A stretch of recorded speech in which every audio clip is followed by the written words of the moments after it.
인간이란 무엇인가? 질문은 간단하지만 쉽게 답할 수 있는 문제는 아닙니다. 인간만이 스스로를 묻는 존재라고 합니다. 나는 누구인가? 산다는 것은 무엇을 의미하는가? 왜 사는가?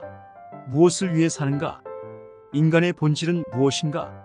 존재의 이유, 삶의 의미에 대해 스스로 물을 수 있는 것은 인간만의 특성입니다. 인간은 생각하는 갈대다.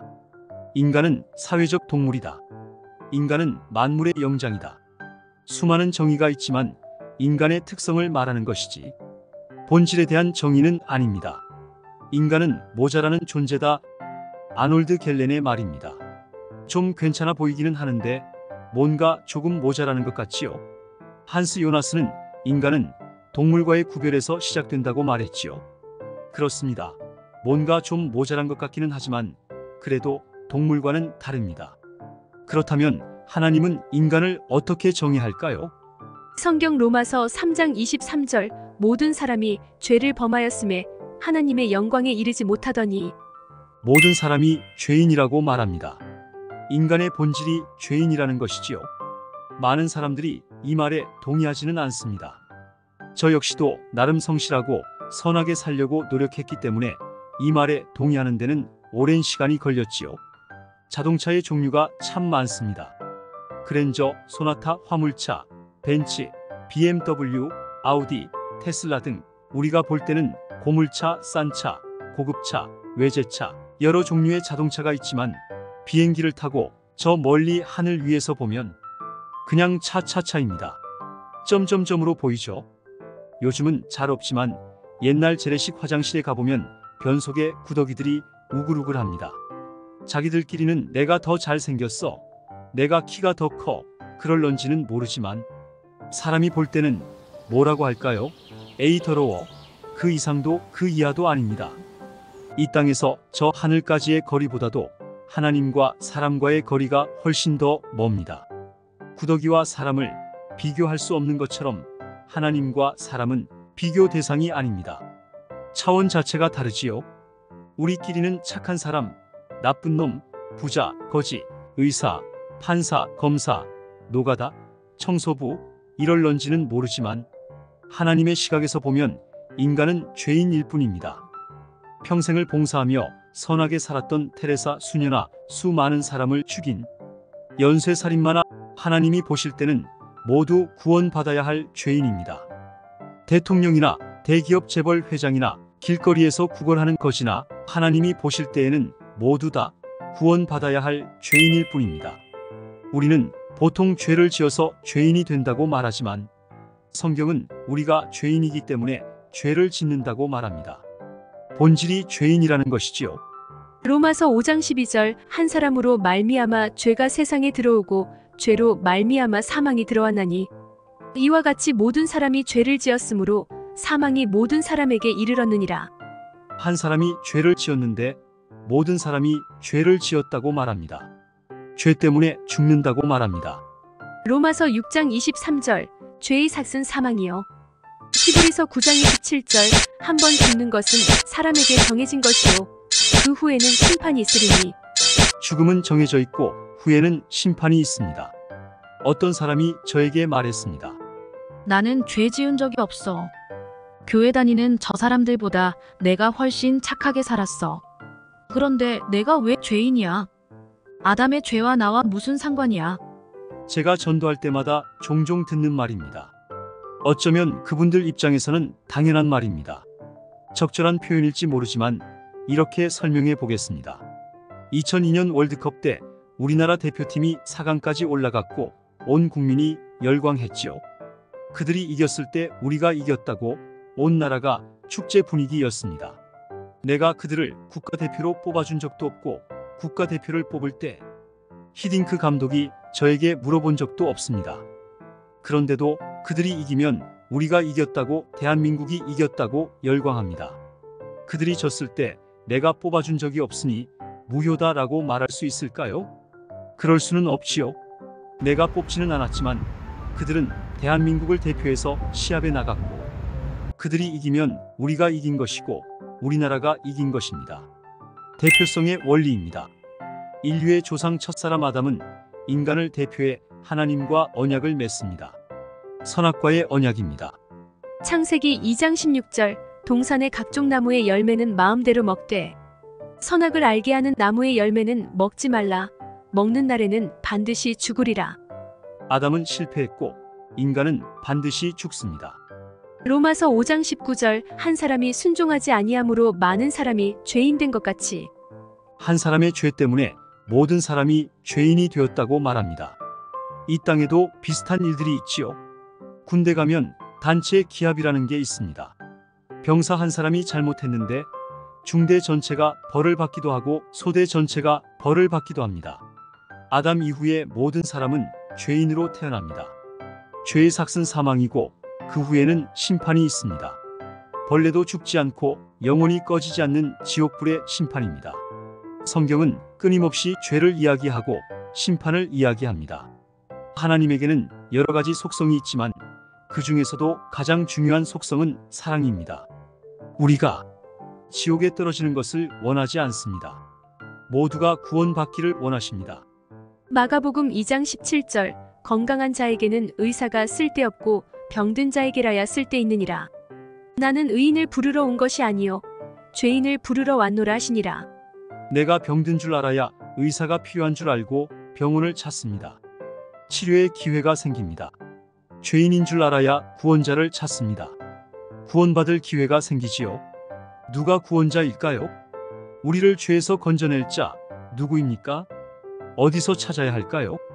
이 땅의 모든 법칙과 질서를 만드신 분, 그분의 말씀에서 찾아야 합니다.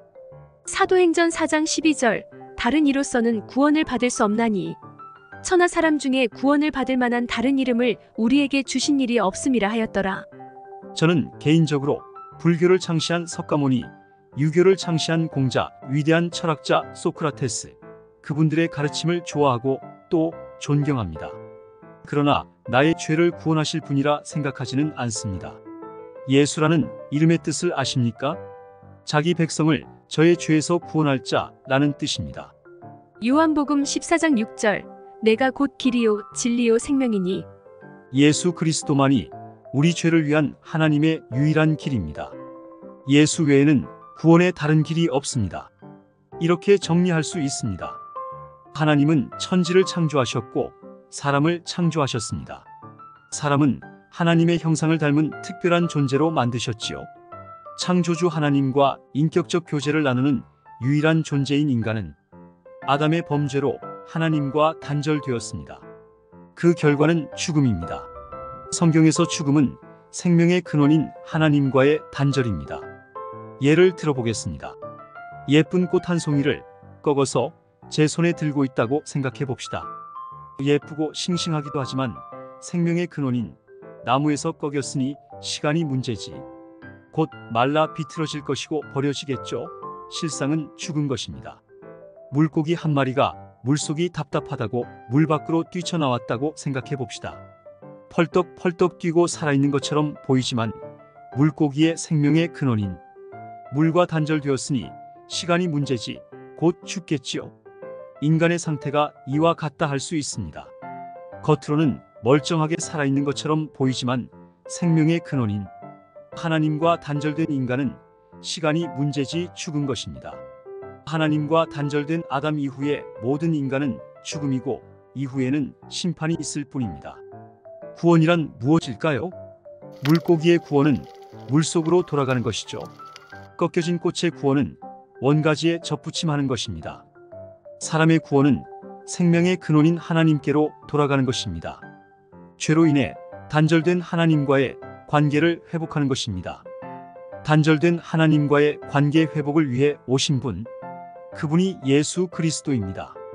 하나님과 우리를 이어주는 다리, 그것이 십자가입니다. 로마서 5장 19절 한 사람이 순종하지 아니하므로 많은 사람이 죄인 된 것 같이 한 사람이 순종하심으로 많은 사람이 의인이 되리라. 한 사람 아담의 불순종으로 모든 사람이 죄인이 된 것 같이 한 사람 예수 그리스도의 순종하심으로 모든 사람에게 구원의 길이 열린 것이죠. 에베소서 2장 8절 너희는 그 은혜에 의하여 믿음으로 말미암아 구원을 받았으니 이것은 너희에게서 난 것이 아니요 하나님의 선물이라. 성경은 구원을 하나님의 선물이라 말씀합니다. 어떻게 이 선물을 받을 수 있을까요? 믿음으로 받습니다. 요한복음 3장 16절 하나님이 세상을 이처럼 사랑하사 독생자를 주셨으니 이는 그를 믿는 자마다 멸망하지 않고 영생을 얻게 하려 하심이라. 믿으면 영생을 얻습니다. 믿으면 영생을 받습니다.